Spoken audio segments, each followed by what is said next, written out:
favorite Grasslands PR team. This week, we're back with another reason why these overlooked and underappreciated ecosystems are objectively the best biome. I'm Nicole. And I'm Rachel. And we're going to be talking about camels this week, which is a complete accident that we're doing two arid adapted creatures back to back. I promise it wasn't planned that way. It just happened that way. And now that we've talked about tumbleweeds, I think that there's some interesting tie-ins to camels and our misconceptions about them. But yeah, first, is there any news, Nicole? The thing that I want to share is that our newsletter is super awesome. We keep getting new subscribers each week, which is so lovely, and we so appreciate it. And let's keep those numbers going up, because Rachel puts a ton of work into that thing. I don't do anything with it, too much work, but Rachel does, and she does a really good job. You can get Grassland news, new information about us as a business, about the podcast, all that fun stuff, all included in an easily digestible email. Well, thanks. And thanks to all of our new subscribers to the podcast. Glad you're here with us. I'm ready to get into camels, Nicole. Are you prepared for camels? I'm so ready. And you better make the tie-in to tumbleweeds, like, very prominent. I'm just saying. Wow, it's not going to be prominent. It's only because we think of them as existing in the same ecosystems, and they're good at colonizing the same ecosystems. That's it. Oh, okay. Well, it's something. I'll take it. Okay. Well, here's what I have to say first about camels is that I'm going to be exposing my own ineptitudes when it comes to animal knowledge. I think I knew basically nothing about camels. I've never honestly been interested in desert species, and that's, I guess, what camels are known for, and I just never have found them interesting at all. So basically all of my residual knowledge about camels came from elementary school, probably. Yeah. So we're gonna require some myth busting with this group of animals, because I needed the myth busting, and so I am sure a lot of you do too. But there's some crazy stuff about camels that we're going to be getting into, including their origins, where they came from, what makes a camel, some interesting real-world tie-ins to why taxonomy even matters at all. And yeah, so I'm going to jump right into it and tell you that there are only 3 camels alive today. There is one wild camel species, that's it, and there are 2 domesticated camel species. How many camel species have there been in all of history? A lot. Nicole, I cannot stress this enough to you. A lot. There have been so many camels. I picked like the 4 most interesting extinct camels to talk about later on, because there are way too many. But yeah, They used to be very prevalent, but now there's only 3 in existence, and 2 of them are domesticated. It's like completely domesticated the same way a dog is domesticated or guinea pigs are domesticated. So they are not wild animals, which is fascinating. And what really clued me in to this discussion, I don't remember how our camel discussion several weeks ago started, Nicole, but we were discussing the fact that I knew absolutely nothing about camel adaptations related to their humps and water retention and stuff. We're going to talk about that later. But it also came up, and it was probably because you have done a lot of research on the steppes. It came up that the wild Bactrian camel, which again is the only wild camel that exists today, is actually native to the steppes of Central Asia. So although it has desert adaptations and strays into more desert regions of the Gobi Desert, for example, it is a grassland animal. Yeah, and that kind of set my brain whirling and my gears grinding, trying to figure out what I didn't know about camels, which apparently is everything. But yeah, the concept that camels maybe weren't originally a desert species really got me excited. Before we dive into that prehistoric history, I think we should talk about what the 3 extant or still existing camels are and lay our groundwork there. Yeah, hit me with those camel facts. All right, let's go. So we define modern camels as members of the genus Camelus. We consider these old world camels, so they only exist in Africa and Asia. And here's what makes a camel. Ready? Okay. They have splayed toes. So unlike ungulates that walk on the tips of their toes and they have that modified nail, aka a hoof, that they're walking on, these guys have flat feet and their toes are splayed out to the side. And accompanying that, this isn't really necessarily a camel trait, but modern camels certainly have big pads on their toes, which accentuate those flat feet and really helps them to navigate things like desert sands and other really loose substrates. Okay. Another thing that makes camels is their gait. Nicole, have you ever ridden on a camel? Oh gosh, I have like several years ago. But yeah, it's not a gentle ride. No, not at all. I have ridden on a camel at an attraction as a child, and it is incredibly difficult to keep your balance on them, and that's because of their super unique gait, which we call a pacing gait. So basically, unlike pretty much every other ungulate-like artiodactyl or I'm using a lot of taxonomic names here. I'm so sorry. But unlike other animals that kind of look like camels, these guys move both legs on the same side of their body at the same time. So like both of the legs on their right side will move forward and take a step.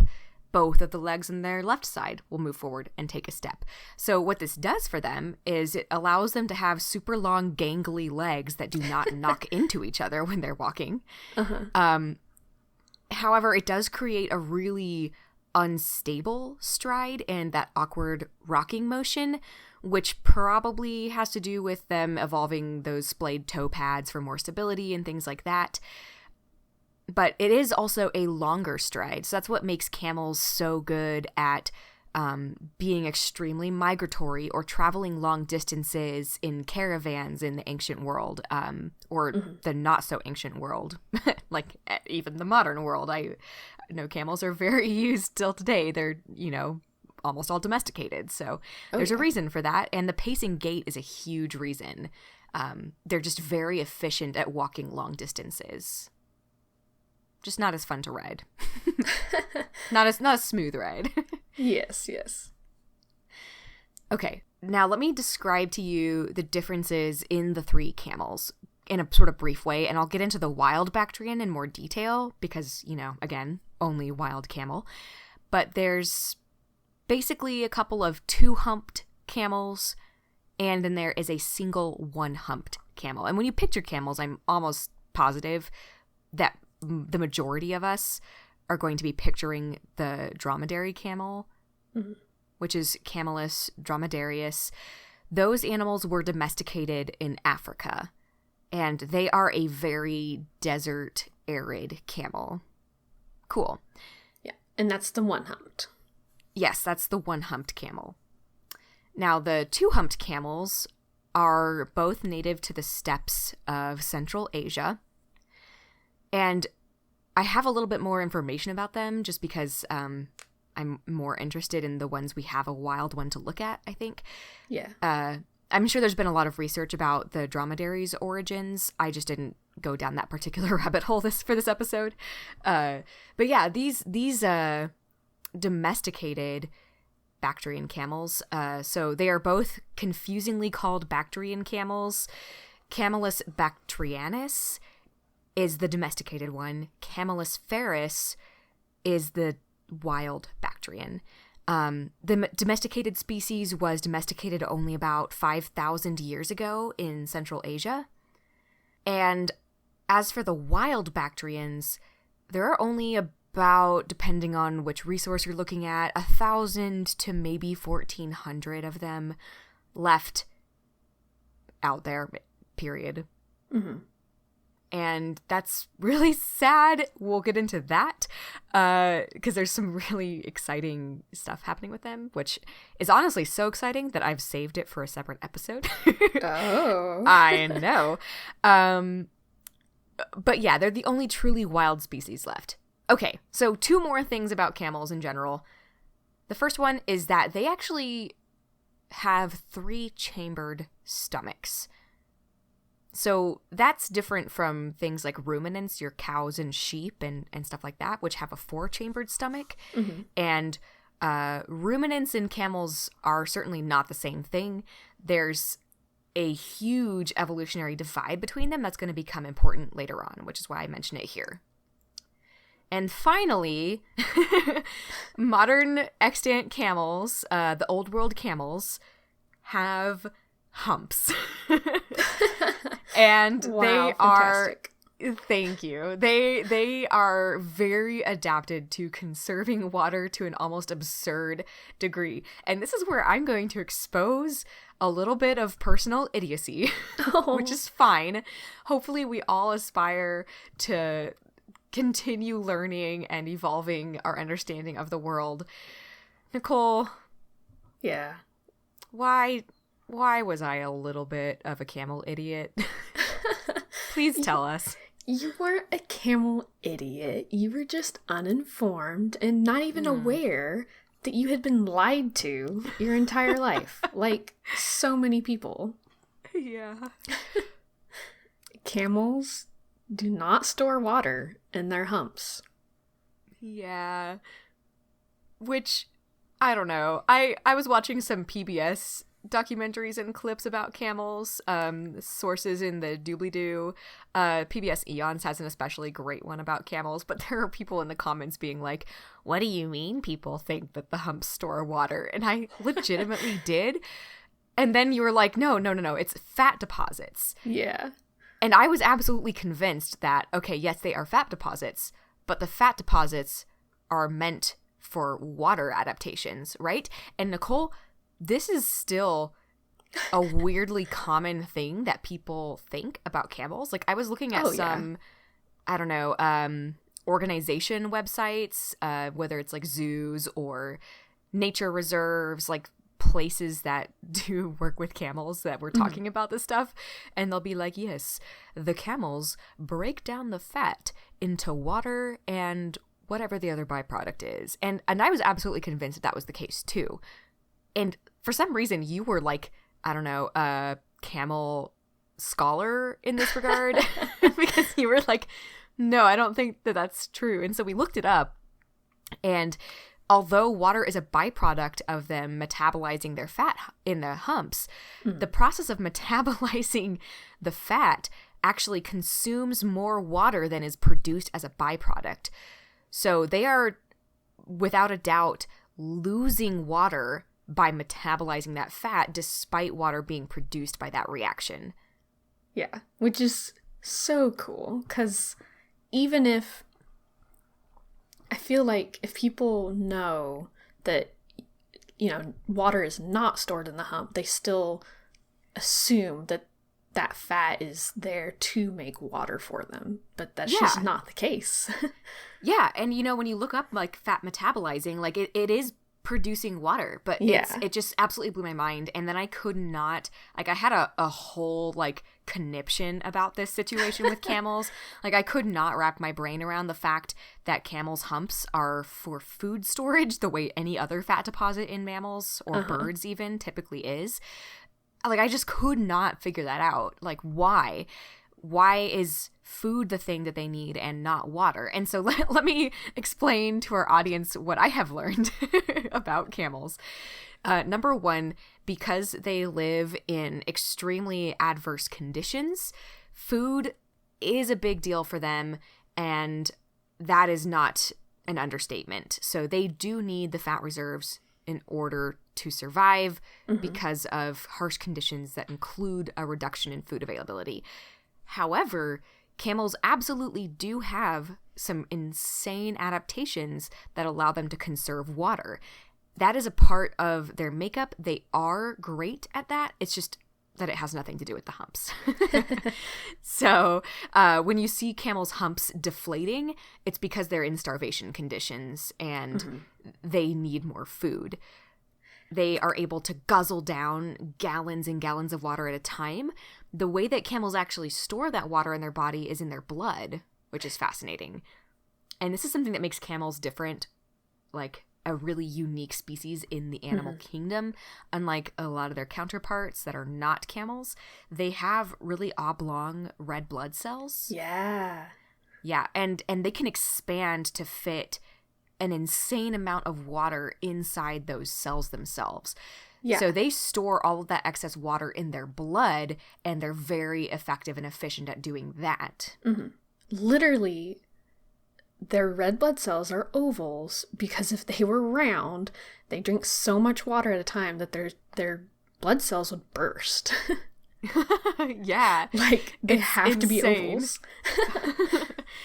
Yeah, so there we go. I think that's pretty much everything, although I should mention that camels also have other adaptations that are common in separate desert species for, and I keep saying desert species because, you know, those adaptations are for the similar conditions.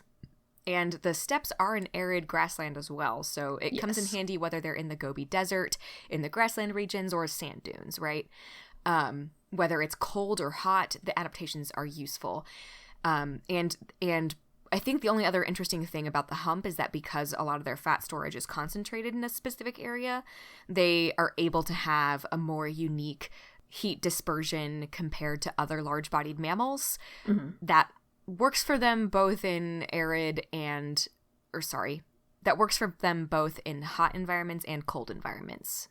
So. Okay. Yeah, because it's not like they have big ears or a long naked tail to help them cool down like a lot of other mammals would. So And notice that you're assuming that they're living in hot environments. Yeah. Deserts can be cold environments, and the deserts in Asia often are. Oh, yeah. Which is why Bactrian camels have very shaggy wool. They're call so it wool. Fluffy. In the winter in particular. But regardless of which season it is, the fat storage gives them a unique way to disperse their heat. Or conserve your heat. Yeah, so that's camels and their water and hump situation. You're welcome. You don't have to admit to anybody that you didn't understand this the way I have, but now you can, you know, seem like a cool kid when people are talking about camels. Definitely. Another camel hump fact for you. Oh no. It's nothing crazy. The babies are born without humps because they haven't made any fat storage because they're babies. That's adorable. I know. Thank you for that, Nicole. You're welcome. Okay, so what is up with the wild Bactrian camels? What do we know about them? How are they different? And this is actually really freaking crazy, okay? So here is the first thing that you need to know about the wild Bactrians. They're cute. Oh my god, Nicole, no. Yes, they are, but that's not the thing. Okay, the thing is, they are not the wild version of the domesticated Bactrian camel. They are not the same species. Oh, okay. So, I mean, their scientific name is Camelus ferus, indicating they are, like, a separate species, but they are not, like, feral versions of the Bactrian camel that's domesticated. In fact, based on DNA analyses, their original species diverged 1.1 million years ago, and the domestic Bactrian was domesticated only 5,000 years ago. So basically, the wild camel that was domesticated to become the domesticated version does not exist anymore. They're not the same species. Okay. Yeah. Which is really confusing because their names do not indicate that. Yeah, not at all. So like I mentioned, they do have furry winter coats to survive harsh winters. And because of the sorts of environments they live in, they have actually evolved the ability to drink salt water. And they can drink salt water that's more concentrated than seawater. This is significant because there is no other mammal, including the other Bactrian camel, that can do this. It's insane. So these animals are very migratory. They're constantly moving around, which we understand that their long gait kind of is a part of why that is. Like, it's kind of built into them to be that way, to be somewhat nomadic. They will wander into deserts like the Gobi, like I mentioned, but their habitat is arid plains and hills. And in these regions, there's very little water available. So there are frequently, in addition to oases in some of these regions, saltwater springs specifically. And so they will frequently drink from those saltwater springs. That's one of their primary water sources in some areas. So much so that poachers will sometimes just plant landmines all around the saltwater springs. Yeah, to just explode those camels when they come, because they're the only thing that goes there to drink water. All right. And what makes them so uniquely adapted to be able to drink this super, super salty water? I don't know. I did not come across, I also didn't look very hard, but I did not come across any research explaining that phenomenon. Okay. Thank you for admitting that you didn't try that hard. You're welcome. I was distracted by other things, okay? That's totally fair. And it may be that, because we don't have very many of them left, like around 1,000 of them total in the world. Maybe they haven't been studied as much, but I don't know. Somebody look that up and tell us. Okay, but here's what's also interesting. And this is going to come up several times. Their main food source is actually shrubs. So they are browsers, not grazers, and that is important. In fact, their mouth is exceptionally tough, and this is something that other camels, including in the fossil record, have in common, and is often what paleontologists use to say, like, oh, this is definitely a camel. So not only do they have, like, really tough lips and stuff so they can eat dry, thorny shrubs, they have teeth with canine pairs in both their upper and lower jaws. So they've got, like, sharp canines that they use to chew up twigs and small branches. That's so weird. Usually, I know. At least for me, when I think of canines, I think of predators. Like, that's so weird. And it's a super unique tooth thing that, like, really sets camels apart. Yeah. So yeah, they're feeding primarily on not grass, basically. Okay. Which made me mad because some places were like, oh, they just eat grass. And I was like, no! Okay, anyway. Lastly, I want to mention the conservation of these camels, because obviously, as their numbers suggest, they are critically endangered, and conservation is super important. And globally, humans have pretty much decided from, like, every nation that this is the case for the Bactrian camel. Like, we're all like, oh my god, we have to save this camel because it's incredibly rare and it's an incredibly unique lineage. Like, it's literally the only wild camel on the planet. And it has a lot of threats, like interbreeding with the domestic Bactrian, which, remember, although they are somewhat related, they're not the same species, and this not only dilutes their genetics, but often it can lead to infertile individuals. So, they're far enough diverged that sometimes it just makes them completely infertile to interbreed.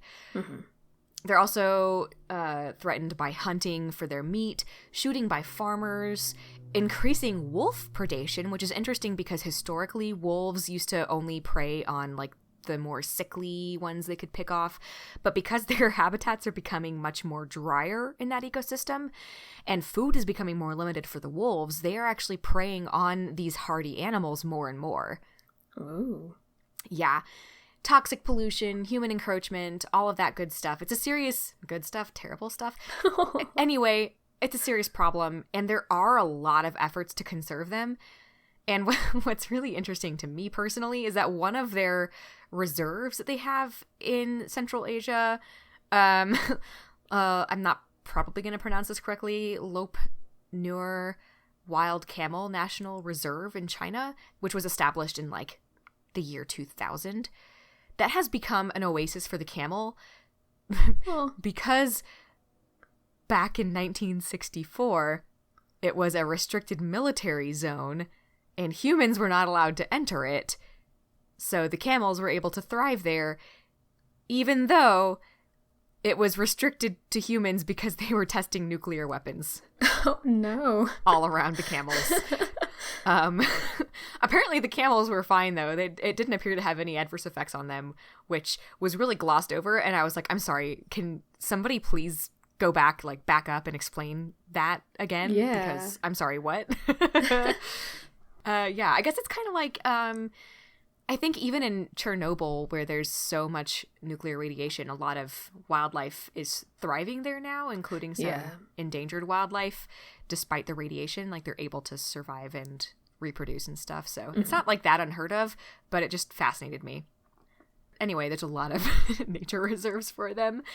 And because of their very unique lineage and presence on the planet, this is something that I'm going to have to talk about in a future episode. But they have been proposed to be introduced to a Russian preserve called the Pleistocene Park. Oh. Which, yeah. Oh, yeah. I'm just going to, give you a little tiny, sneak preview about what this is, also so that you don't go researching this if you come across it. But it's basically an experiment to work on grassland preservation and combat climate change by creating a park that mimics the more Pleistocene megafauna environments. Oh my gosh, that's so cool. I know, right?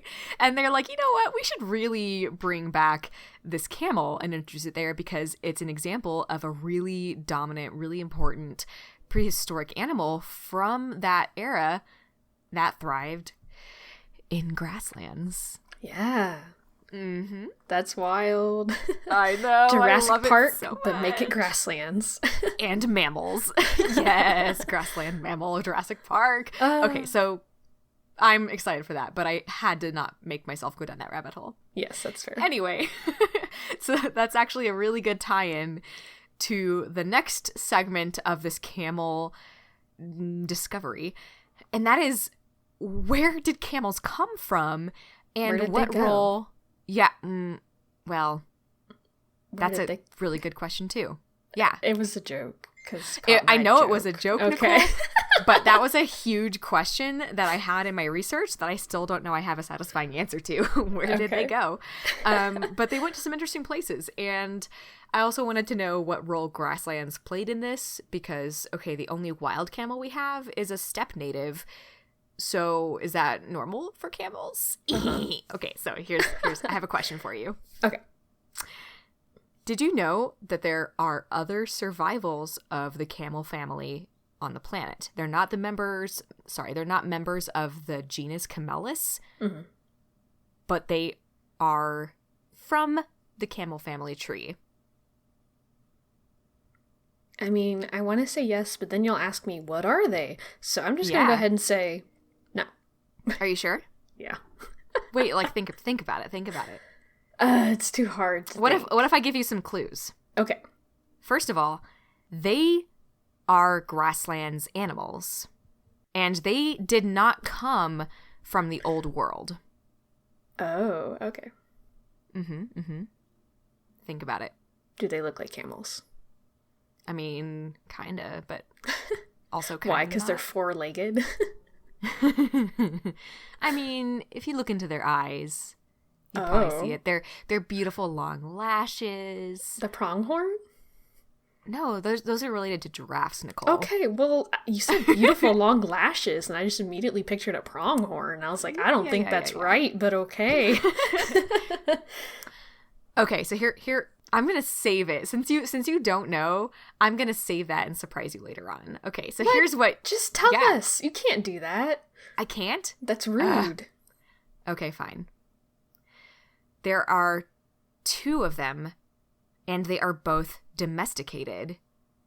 The guanaco, which was domesticated into the llama, and the vicuña, which was domesticated into the alpaca, both of which still exist, both of which have been domesticated in South America, and the wild counterparts live in the grasslands in South America. Okay. See, South America is a weird blind spot in, all of my knowledge of anything, animal.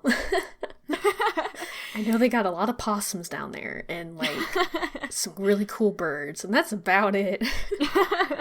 Yeah, well, and their prehistoric relationship with other continents is very interesting because they've been very separated for a lot of history from other continents, with the exception of North America, when there was a great North American or a great American interchange and the continents became connected, and suddenly there was a lot of spreading of species like the possums. So here's what I hope will blow your mind, Nicole. Oh God. Camels are North American animals. Ooh. And their evolution directly relates to the evolution of grassland habitats in North America. Oh, because they ate all the shrubs? Well, not exactly, but more because as the grasslands that became prairies, which were very grass dominated with very few shrubs, they actually had a transition period between more of a rainforested environment, which kind of evolved more into a savanna type environment. And so the trees and shrubs and other woody plants really had a sort of falling out with our continent. And the camels and their eruption directly tracks with that process.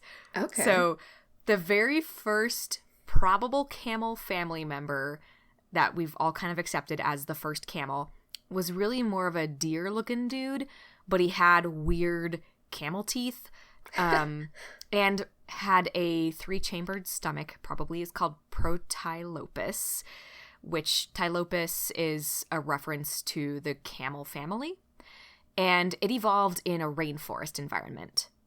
Oh, fancy. I know, and that was in North America again.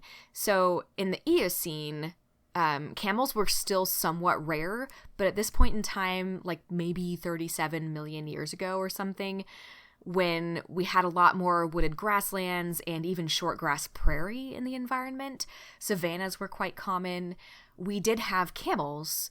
And by this time, they did not walk on toe pads, but they did have hooves, and their toes were splayed. So these things looked a lot more like things that are modern camel dudes. They didn't have a hump, so they probably resembled llamas and alpacas or baby camels, that sort of animal. Yeah. I love this guy's name, Pobrotherium. That's a really well-known one from the Eocene. And again, they were still pretty rare, but these guys lived in those wooded grasslands and short grass prairies. And even though the name Pobrotherium means grass-eating beast, it definitely didn't eat grass. It was, at the very least, a mixed feeder where grass might have played a minimal role in the diet, but was probably an exclusive browser. All of their adaptations point to them being primarily browsers that just do not eat grass. Okay. Question for you, real quick. Yeah. I'm so sorry. I've been thinking about this for like 30 minutes now, and I wasn't going to ask it, but it has to be asked. Okay, please do. How long is a camel tongue? Because a lot of browsers, hear me out, have very long tongues. So I'm just curious. I don't know, but I do know our modern camels have very adapted lips for feeding. And so it may be that they're primarily using their lips to feed and their canines to pull leaves and stuff like that. So I don't know that information, Nicole. I'm very sorry. I'm going to Google it. Okay, please do. They're certainly not giraffes in terms of like having insane tongues. But they might be. What? I found the first thing that came up. I searched how long is a camel tongue. The first result is a scientific article called Gross Anatomy of the Tongue of a Camel. Oh my god. Amazing. Apparently it is great. muscular and spatula shaped, comprised of 3 parts. And it's 41 centimeters long. Okay. So, I don't know how long that is. Rough in like relation 16 to inches. a camel's mouth. That's so long! How long does it stick out of its mouth, though? Camels are huge. They have big mouths. Giraffes have big mouths, too. Yeah, but I just want to know how long it sticks out of its tongue. Long enough to pick their own boogers, which is kind of... That's long. That's my reference for a long tongue. Okay, yeah. We'll accept it. Camels have long tongues. Oh. Okay, dear. never mind. I'm so sorry. I got distracted. I forgot that male camels have that weird thing that they blow up and they like flop their tongue around whenever they're trying to attract a mate. Oh my God. I forgot that was a thing. Don't search camel tongue. It's very disturbing. Search camel tongue for sure. I'm gonna be honest, I was so focused on like my ecological questions with camels that I did not spend a lot of time learning about things like that. Like their tongue mating display. That is news to me. It has a special name. Oh no, what is the name? I don't remember. I wrote it down somewhere because I wanted to disturb you with it, but I forgot. I'm so disappointed. That's so rude. Wait. Oh, okay. It's called a doula.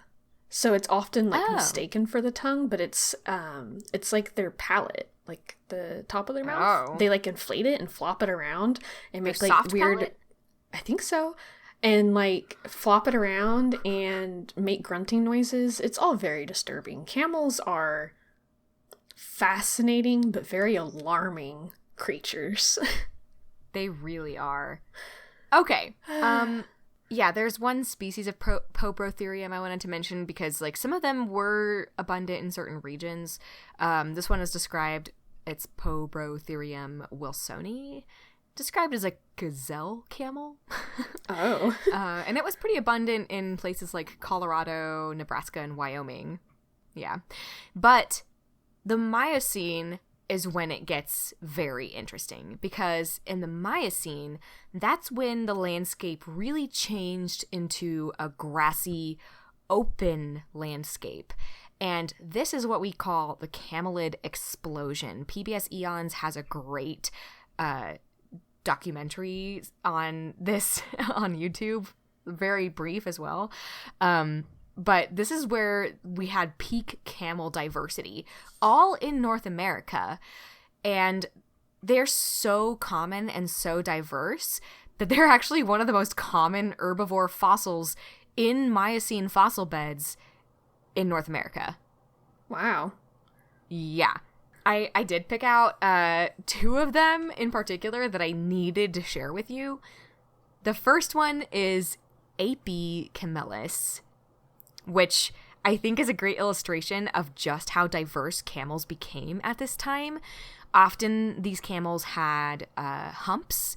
They often had those big padded feet that are splayed toes, like very modern camel-like in a lot of these cases. Camelus was a giraffe-like camel.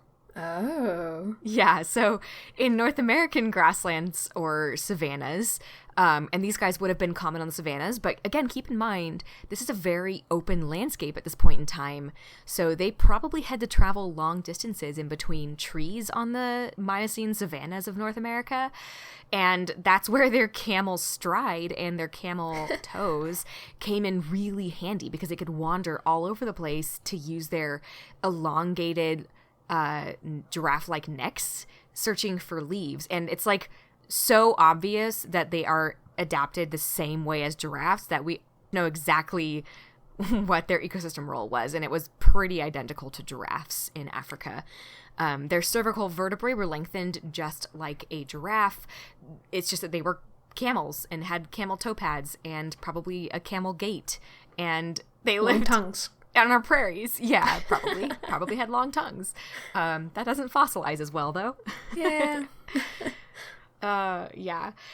The other one I wanted to mention is a super, super common North American camel. It actually has a common name. We call it the Pleistocene Western camel.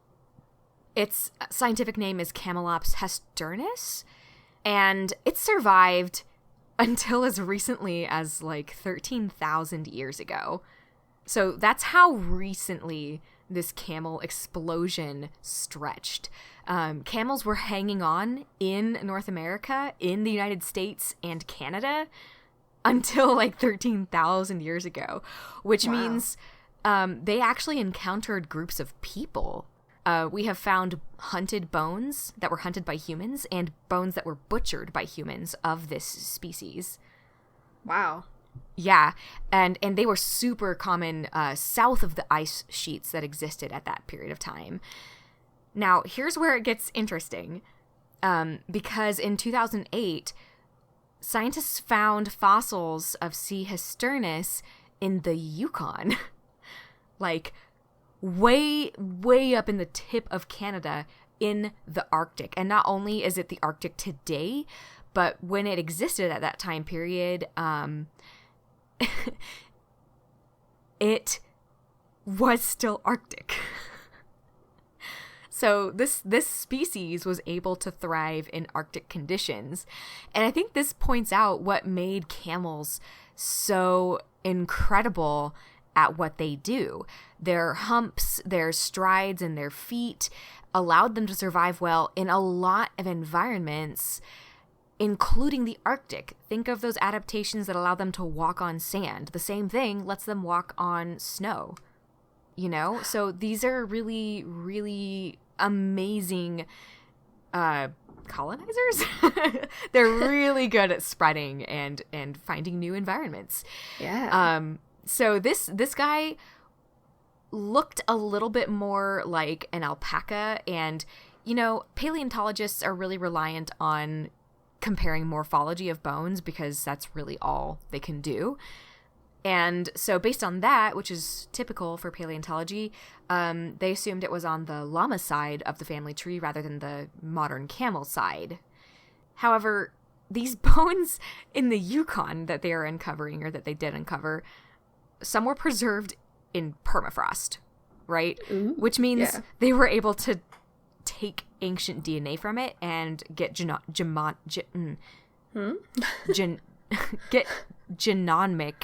that was a hard word to say for some reason, information from it. So testing its DNA, it turns out that this guy was definitely more related to modern camels, despite looking more like a giraffe, or not a giraffe, goodness, a llama or alpaca.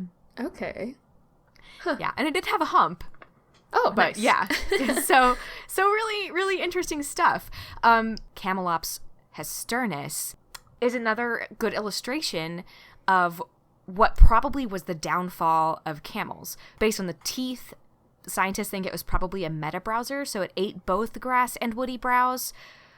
They were present up in the Yukon during an interglacial warm period, the last one, in fact, and then got wiped from the Arctic as the climate grew colder about 75,000 to 80,000 years ago. And that wiped out their browse, which we think is what wiped them out from that region. And actually, that's the primary theory for why camels went extinct in North America. As our grasslands became much more of the prairie we know today, where there really wasn't historically a lot of woody plants, and it is primarily grasses as far as the eye can see, that kind of habitat just was not suitable for camels, which required shrubs and other forms of browse. And we think that that's probably what wiped them out. Okay. And keep in mind, listener, that grasslands come in all shapes and sizes.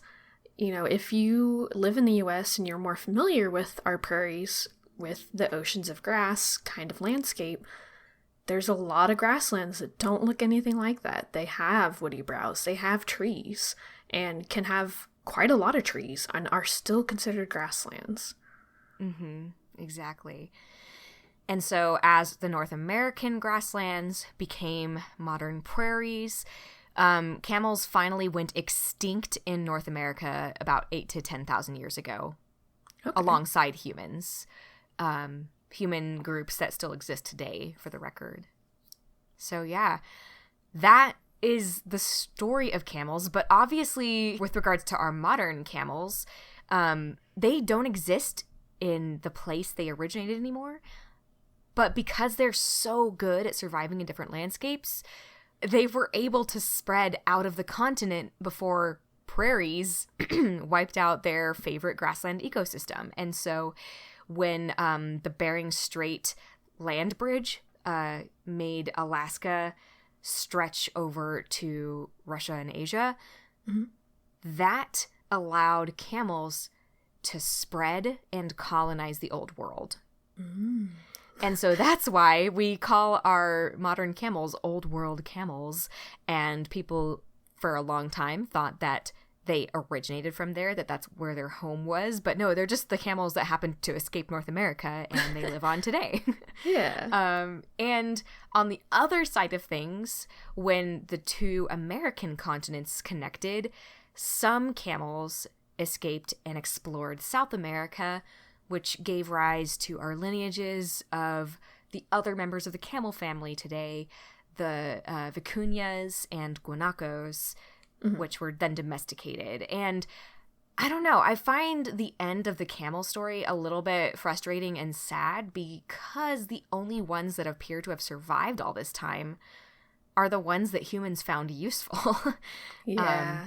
And I don't really know, you know, I know why in North America camels went extinct. I don't really know why it is that modern camels only exist because they were useful to humans, except for, you know, that one species. Because they used to be incredibly diverse. And it's certainly not the case that there was a very one-way tract for things like vicuñas and guanacos in South America, or, you know, the one track of, I mean, obviously in Asia, those camels were able to spread into Africa and evolve into things like whatever gave rise to the dromedaries. And so there's a lot of evolution happening all over the place where these camels have been. And I don't have the full picture of how we went from them spreading into these continents to really only being the human affiliated ones left. Yeah.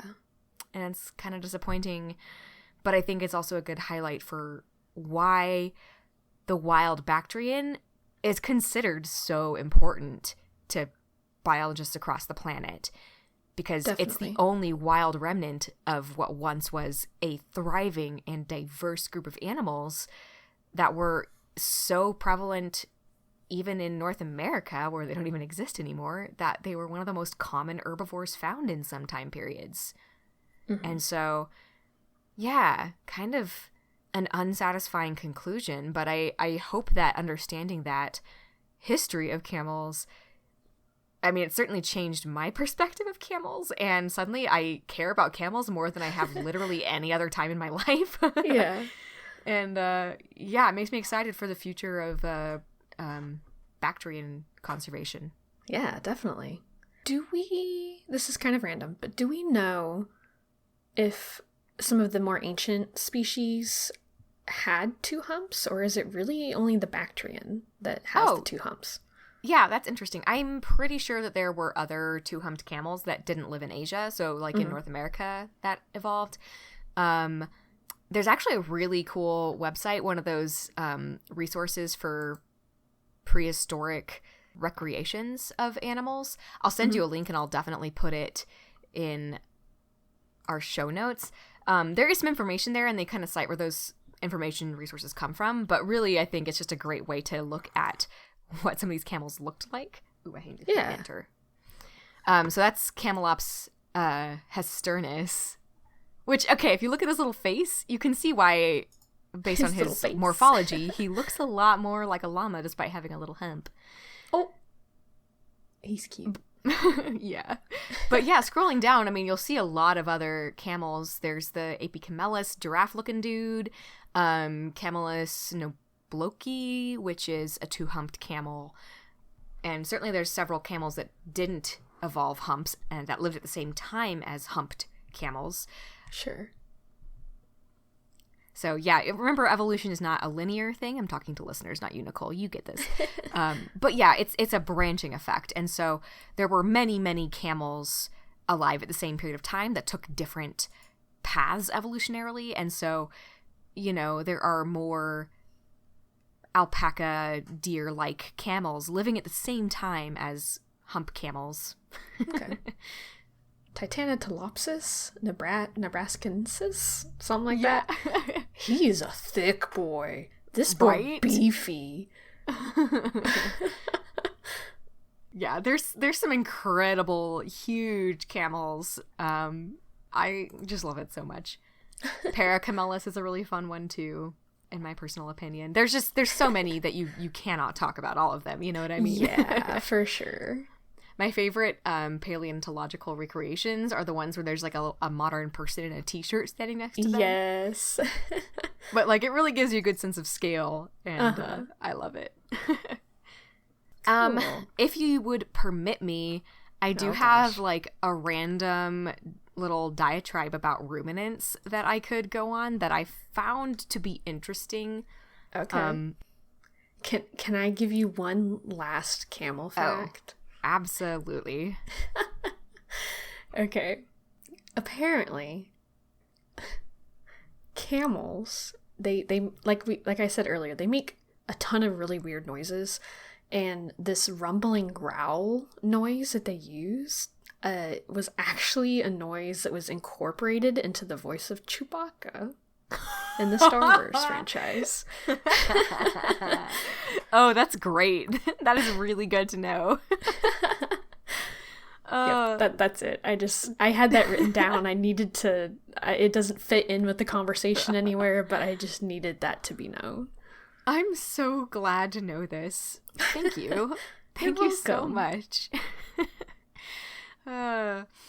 Okay.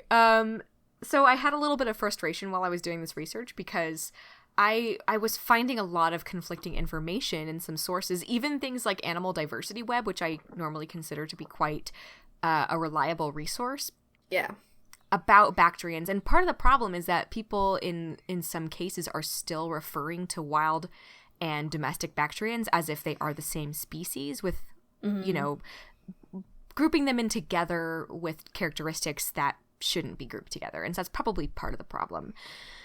But regardless, there were a lot of sources calling camels ruminants and stating even that wild bactrians primarily eat grass and stuff, which, while they certainly do eat grass, is absolutely not true. Like, they're not primarily grazers, and I spent a lot of time trying to figure this out in scientific literature to make sure that this was true.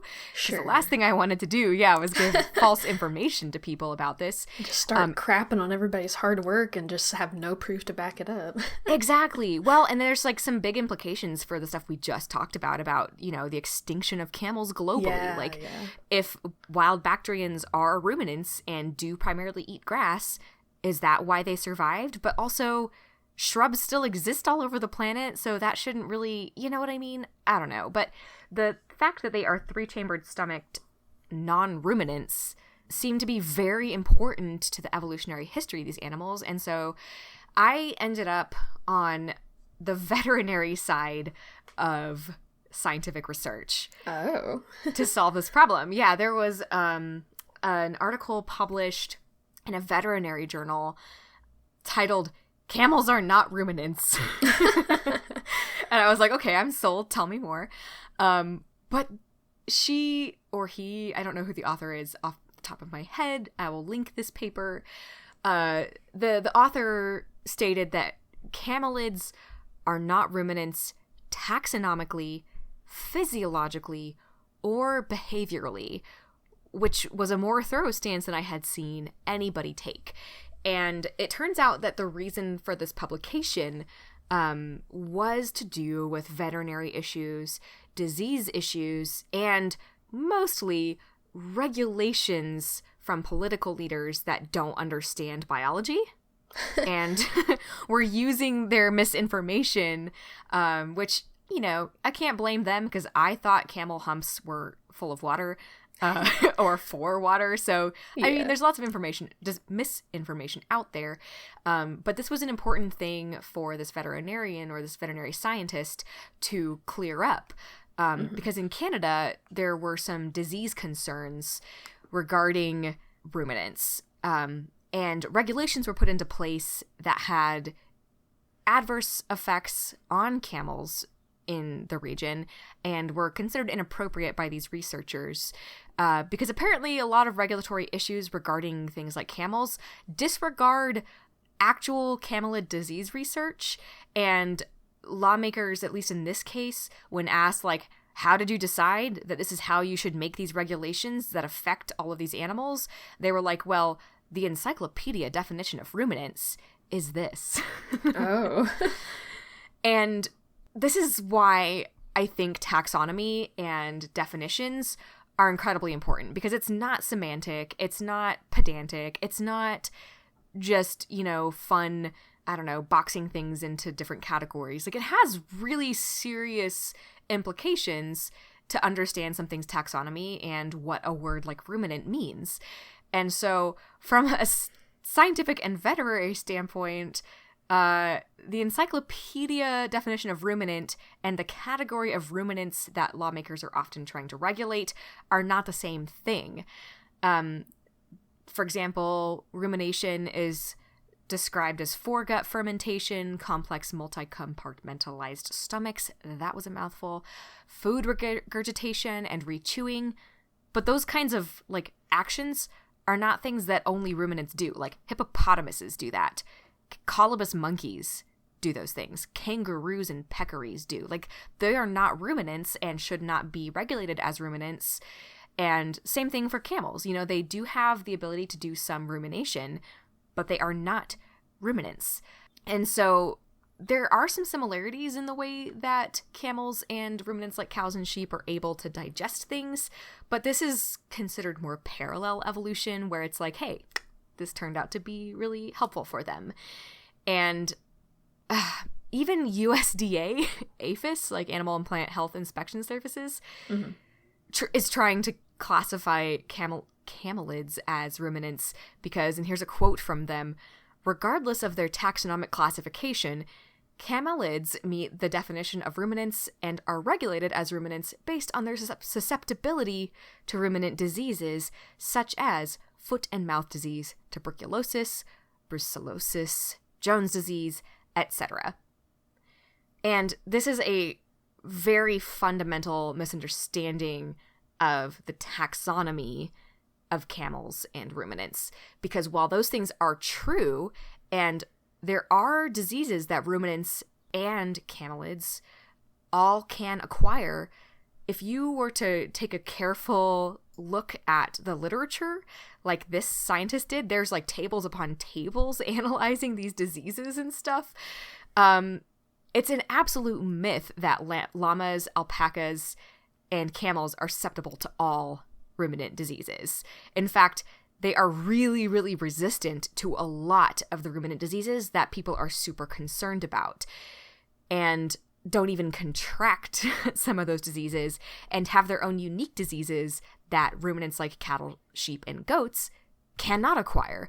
So there's really no reason to say that these are the same groups of animals because of their digestion, because they simply are not. They cannot or should not be regulated the same. And the conclusion of this paper was camels are not a threat to the livestock industry because they're not the same thing as this livestock you're concerned about.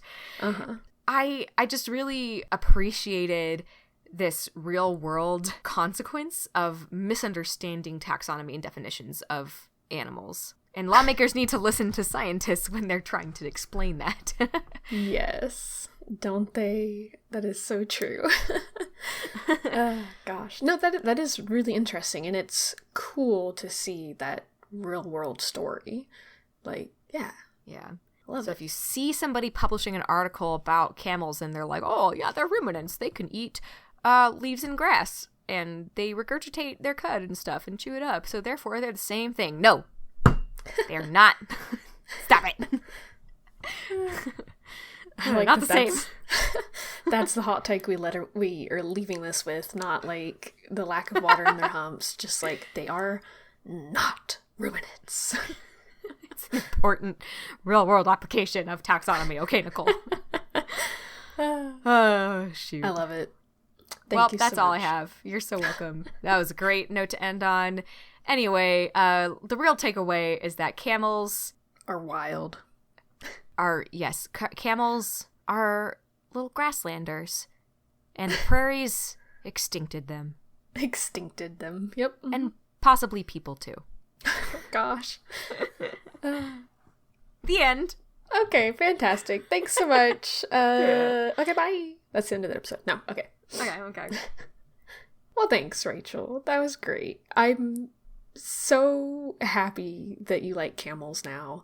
They are fascinating and terrifying and wonderful and have too many teeth, and I think I respect them more, but I don't know if it's maybe a little bit of fear. But that's okay. Same thing. And thank you, listener, for listening to The Best Biome. As always, if you enjoyed this episode, please share with a friend and consider leaving us a review on Podchaser or Apple Podcasts. It helps us out a lot. Give us a follow on Facebook and Twitter, send us some fan mail, or leave us a voice message, or even text us. And we will see you next week. See you next week! Hopefully we're not doing more desert things. Okay, bye. Well, deserts and grasslands have a lot in common, you know? They do, and I think it's grassland erasure to keep saying all of these arid grassland adapted animals strictly live in the desert, because that is taking away from the coolness and the uniqueness of truly desert animals. Like the dromedary, probably, but yes. I'm comfortable calling the dromedary a desert animal.